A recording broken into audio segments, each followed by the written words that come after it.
Hello, and welcome to another episode of Muscle for Life. I'm Mike Matthews. Thank you for joining me today. And this episode is special because it is one of the chapters of my newest book, newest audiobook in this case, but it's also available in digital and hard copy formats as well. And it is called Fitness Science Explained. And you can get it right now at fitnesssciencebook.com. And this book is a crash course in reading, understanding, and applying scientific research. And it teaches you in very simple terms what most people will never know about how to use science to optimize your health, fitness, and lifestyle. Fitness Science Explained covers all of the big moving parts, including the basics of the scientific method, the differences between randomized trials and observational studies, the power of the placebo effect, the importance of sample sizes, the anatomy of statistical analysis, and much more.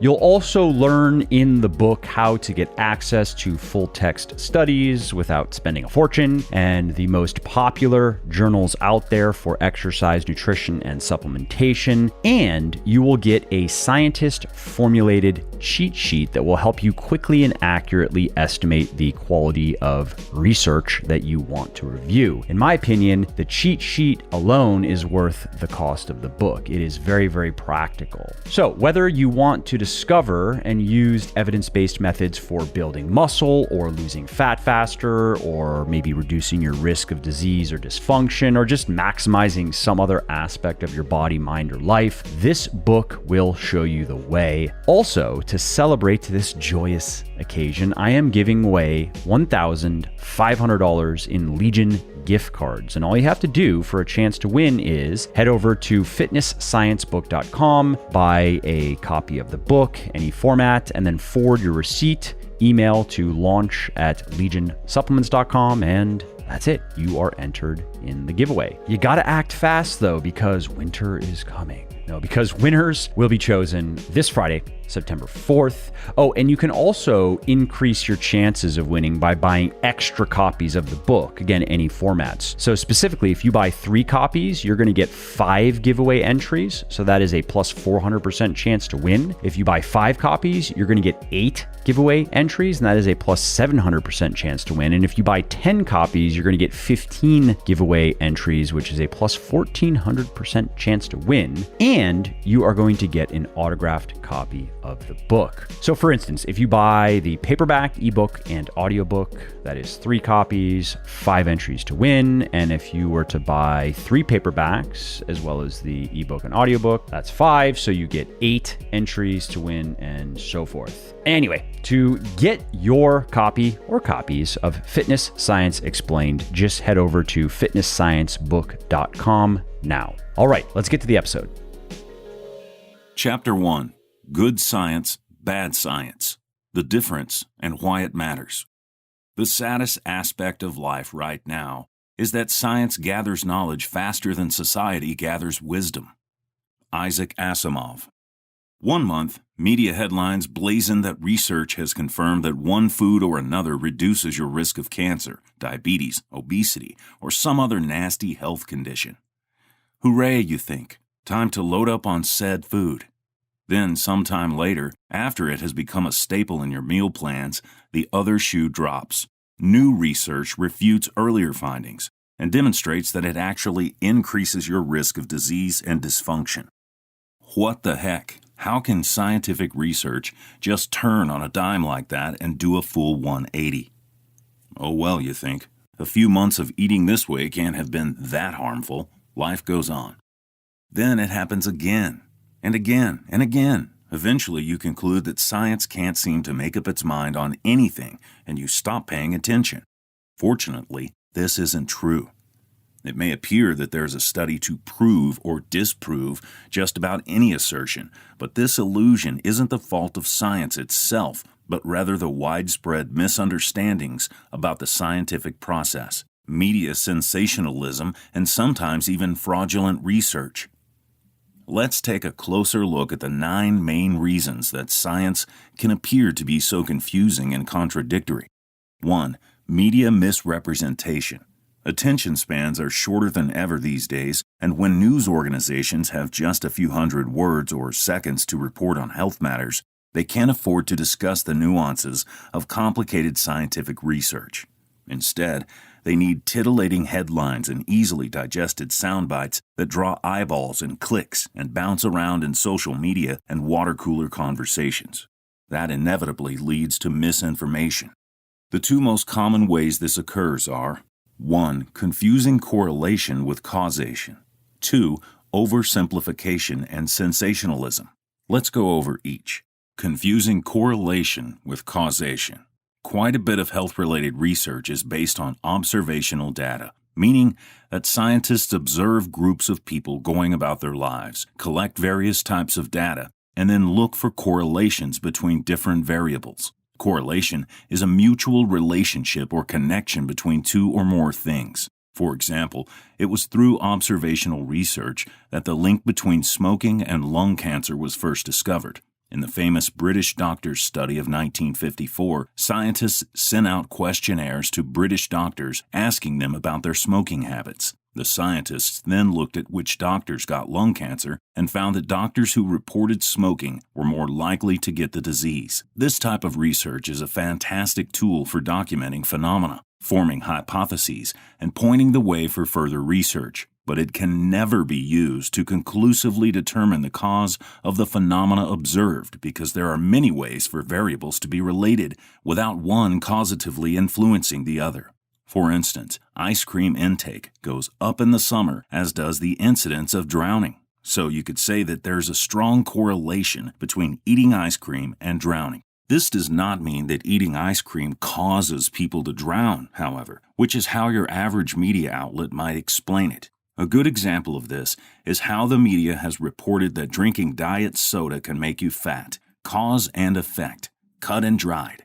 These warnings were based on research that showed that people who drank diet soda more often also tended to be more overweight, which may or may not be true. What if diet soda isn't causing weight gain, but instead obese people tend to switch to diet soda in hopes of losing weight? That is just one of a number of alternative hypotheses that could explain the correlation, and that's why further, more rigorous research is needed to identify the true cause. Well, in this case, that additional research has already been done, and scientists found that the correlation between obese people and drinking diet soda was, in fact, due to their efforts to lose weight. In other words, diet soda was more popular among overweight people trying to lose weight because it contains fewer calories than regular soda.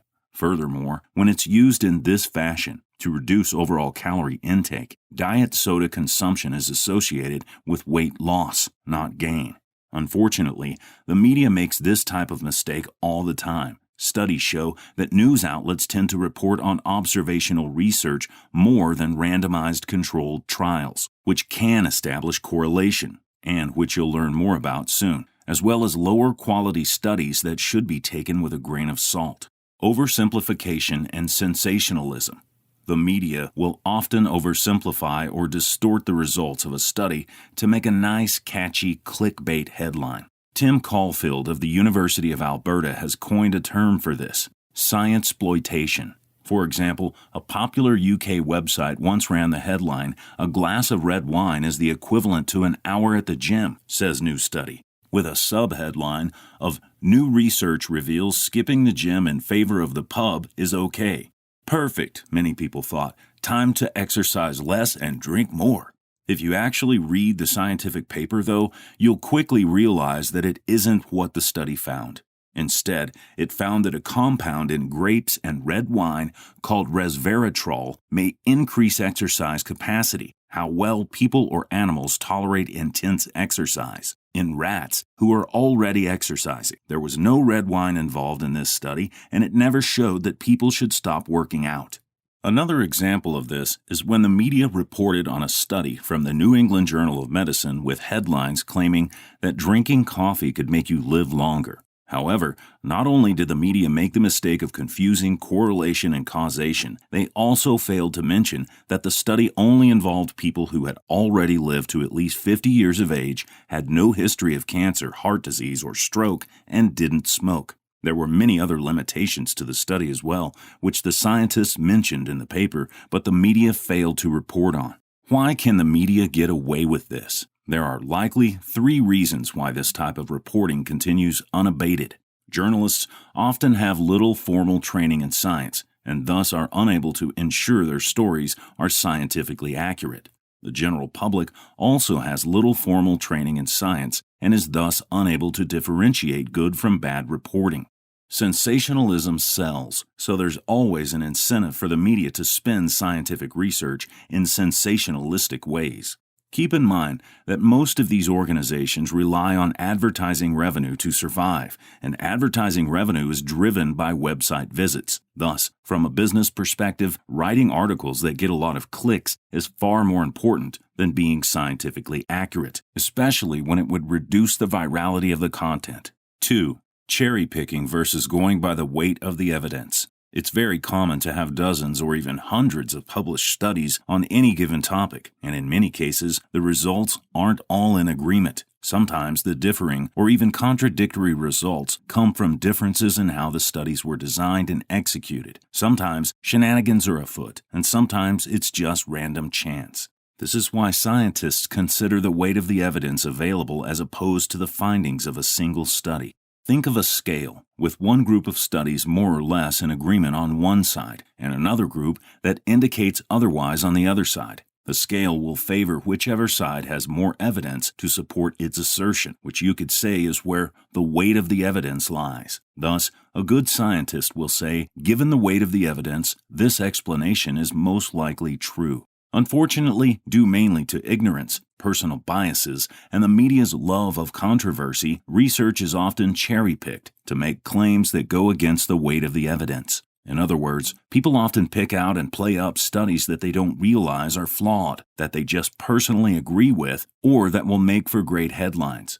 A perfect example of cherry-picking occurs among some of the more zealous advocates of low-carb dieting. They often hold up a few studies as definitive proof that low-carb diets are better for losing fat and claim there's no room left for discussion or debate. When you peruse these studies, though, you'll find glaring flaws in how they were carried out, and when you collect and analyze all of the available research on the matter, you'll find there is no practical difference in fat loss between low and high-carb diets, so long as calories and protein intake are matched. In other words, so long as people are eating the same amount of calories and protein, the amount of carbohydrate they're eating won't meaningfully impact their fat loss. In the final analysis, dietary adherence, not carb intake, is the biggest predictor of weight loss success. Thus, a scientist worth their salt would say, the weight of the evidence indicates that there are no differences in fat loss between low and high carb diets, so long as calories are restricted and protein intake is adequate. Accordingly, individuals should choose the diet that they can best stick to for maximum results. Yup, the old adage is true. In many ways, the best weight loss diet is the one you can stick to. 3. Different quality levels of studies. As I mentioned earlier, there are often a large number of studies published on a particular topic, and some are better than others. There are many factors to consider when assessing the quality of a study, ranging from the type of research, observational or otherwise, it is to how well it's designed, how many participants there were, whether humans or animals were involved, and more. Thus, when you're working to determine the weight of the evidence, you have to consider not only the number of studies on each side, but the quality as well. For example, if I have 10 studies with only 10 subjects each that points to one conclusion, as well as 2 studies with 1,000 subjects each that points to another conclusion, then the weight of the evidence lies with the latter, even though the former conclusion has more individual studies on its side. As you'll learn later in this course, sample size, which is the number of samples measured or observations used in a study, is a major determinant of the quality of research. A perfect example of how ignoring the quality of research can result in misleading conclusions is antioxidant supplementation. There's low-quality evidence in the form of observational research and small-scale trials on animals and humans that suggests antioxidant supplementation may reduce the risk of cancer, and high-quality research in the form of randomized clinical trials that shows antioxidant supplementation doesn't. Guess which research the media and mainstream health gurus decided to champion? Yep, the low-quality research, and antioxidant supplements started flying off the shelves. 4. Science moves slowly. Contradictions are a natural part of the scientific process.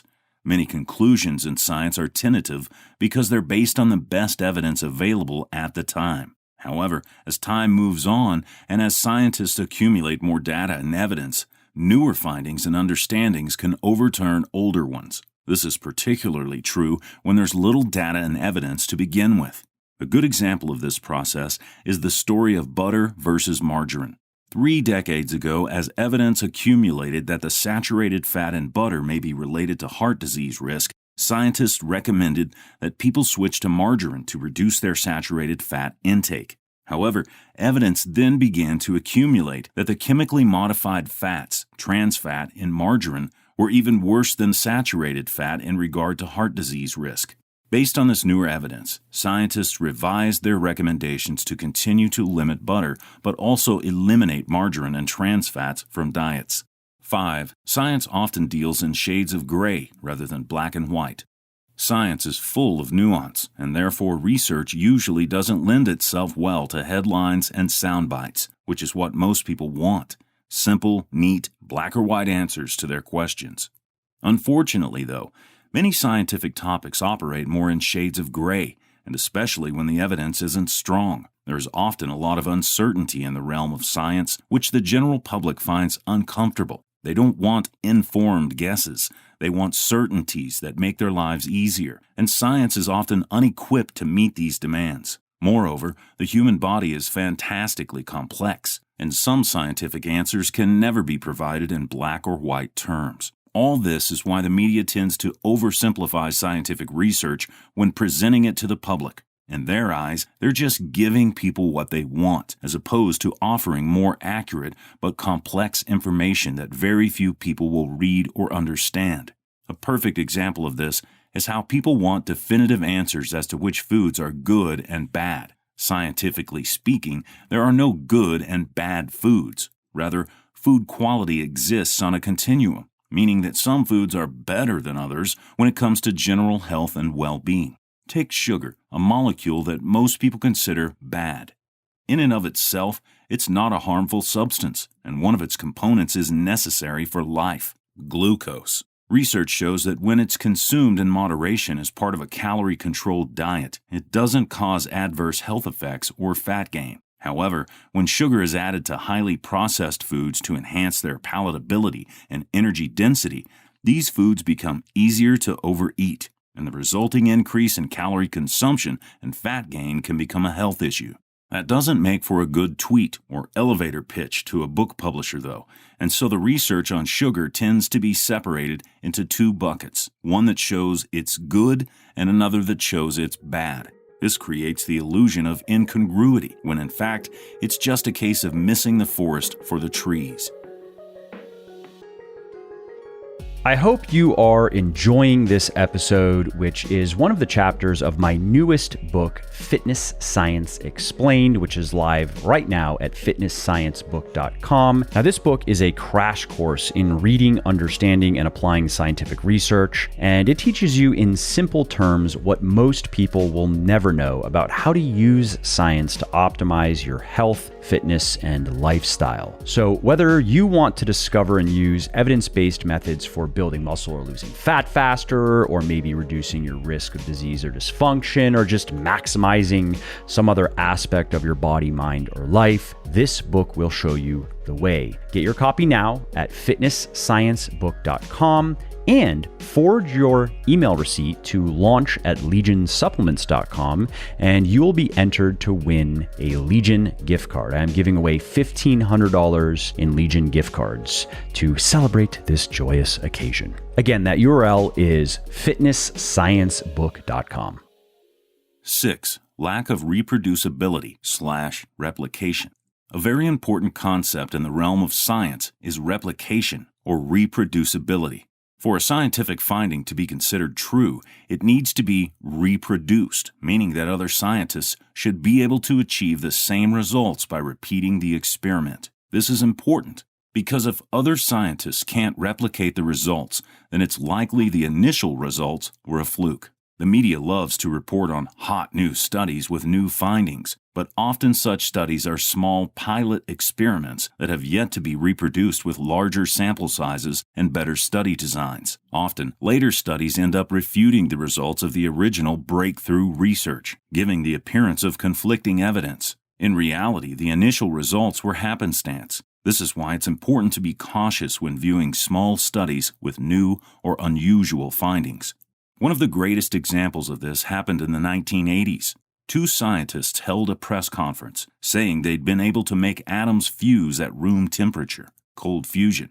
However, they hadn't reproduced their results, and other scientists weren't able to reproduce the results either. By late 1989, most scientists considered the prospect of cold fusion dead. It's also important to take note of the labs conducting research. If one lab consistently produces a certain result, but other labs can't reproduce it, then the research coming from the former lab should be viewed with skepticism. For example, one lab has produced astounding muscle-building results with the supplement HMB, but other labs haven't been able to reproduce anything close, which calls the positive results into question. 7. Poor research design/execution.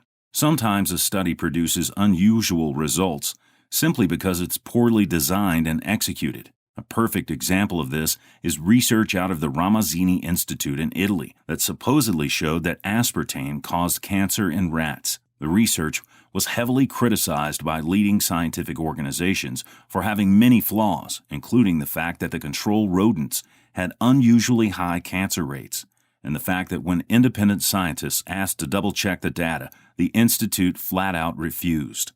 In most cases, organizations like this are outed among the scientific community, but by that time the story has already made its way through the media cycle, convincing many that once again the scientific process doesn't make any sense. 8. Unpublished research.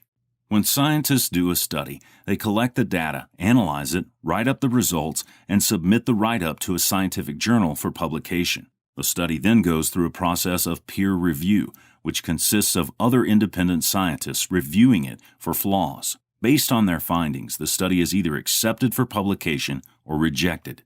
The peer review process isn't without flaws, but it's the first line of defense against bad research getting published and then propagated by the media. Thanks to peer review, if a study is published in a scientific journal, you can at least know it's gone through some type of quality control. This isn't the case with unpublished research. For example, scientists often present new research at conferences that has yet to be peer-reviewed or published. Sometimes the media catches wind of these reports and runs with them before they've gone through the peer review process, and sometimes scientists will themselves promote the findings of studies that haven't been peer-reviewed or published. One case of this was on September 30th, 2011. When Martin Lindstrom reported on his unpublished neuroimaging iPhone study in the New York Times. He reported that people experience the same feelings of love in response to their iPhones ringing as they did in the company of their partners, best friends, or parents. Many scientists criticized Lindstrom, stating that his data didn't support such a conclusion. But since Lindstrom had bypassed peer review, his dubious conclusions were all that most people ever heard or saw. Companies that sell products often report unpublished research as authoritative proof of their effectiveness. You should be wary of such research because it hasn't been scrutinized by independent scientists and is often designed and executed in such a way as to guarantee positive results. For example, the creator of a cold exposure vest claimed that his product could help people burn up to 500 extra calories per day. This startling promise was based on research he conducted himself, where people wore the vest for 2 weeks and lost fat. This trial was never peer-reviewed or published in any scientific journal, and if it had been submitted for review, it would have been rejected for egregious design flaws. For instance, the alleged increase in energy expenditure was based on unreliable estimates of body composition rather than direct, validated measurements of energy expenditure.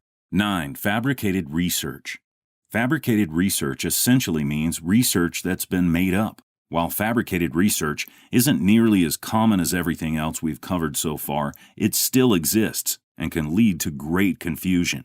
Scientists may falsify data for a number of reasons, including to gain money, notoriety, and funding for further research, or merely to add another publication to their name. One of the most famous cases of fabricated research came from Andrew Wakefield. In 1988, he published a paper in the prestigious journal Lancet that showed an association between the measles, mumps, rubella MMR vaccine and autism in children. However, it was later discovered that he had fabricated some of his data. Independent researchers discovered that Wakefield's descriptions of the children's medical cases differed from their actual medical records. Wakefield's paper was eventually retracted from the journal, but to this day his fraudulent research is still used to support the claim that vaccines may cause autism, despite numerous studies showing no such relationship. Scientific research can seem like a quagmire of misinformation, contradiction, and outright lies. When you look under the hood, though, you quickly find that the media selectively picks studies designed to generate the most controversy, spins the findings for maximum dramatic effect, and withholds information about how they were conducted. In other cases, the shenanigans start before the studies hit your Facebook feed. Poor study designs skew the results, and some scientists accidentally or intentionally falsify their data. Despite all of that, it's still the best system we have for answering this simple question: what's probably true and what isn't? To understand how honest, intelligent researchers go about answering that question, we need to take a closer look at the scientific method. Key takeaways. The media often misrepresents scientific studies by confusing correlation with causation and oversimplifying and sensationalizing data. The media gets away with this because journalists and the public often have little formal training in science, and sensationalism sells, so there's always an incentive for the media to spin scientific research. It's very common to have dozens or even hundreds of published studies on any given topic, and in many cases, the results aren't all in agreement. Unfortunately, due mainly to ignorance, personal biases, and the media's love of controversy, research is often cherry-picked to make claims that go against the weight of the evidence. In other words, people often pick out and play up studies that they don't realize are flawed, that they just personally agree with, or that will make for great headlines. There are many factors to consider when assessing the quality of a study, ranging from the type of research, observational or otherwise, it is to how well it's designed, how many participants there were, whether humans or animals were involved, and more. Thus, when you're working to determine the weight of the evidence, you have to consider not only the number of studies on each side, but the quality as well. Contradictions are a natural part of the scientific process. Many conclusions in science are tentative because they're based on the best evidence available at the time. However, as time moves on and as scientists accumulate more data and evidence, newer findings and understandings can overturn older ones. This is particularly true when there's little data and evidence to begin with. For a scientific finding to be considered true, it needs to be reproduced, meaning that other scientists should be able to achieve the same results by repeating the experiment. This is important because if other scientists can't replicate the results, then it's likely the initial results were a fluke. Peer review consists of other independent scientists reviewing research for flaws. Based on their findings, the study is either accepted for publication or rejected. Scientists often present new research at conferences that has yet to be peer-reviewed or published. Sometimes the media catches wind of these reports and runs with them before they've gone through the peer review process, and sometimes scientists will themselves promote the findings of studies that haven't been peer-reviewed or published. Fabricated research isn't common, but it can lead to great confusion. Scientists may falsify data for a number of reasons, including to gain money, notoriety, and funding for further research, or merely to add another publication to their name. Despite its many flaws, the scientific process is still the best system we have for answering this simple question: what's probably true and what isn't? Well, that is it for this episode of Muscle for Life. I hope you liked it. And in case you did not hear the intro or the mid-roll ad, this was one of the chapters of my newest book, Fitness Science Explained, which is live right now at fitnesssciencebook.com.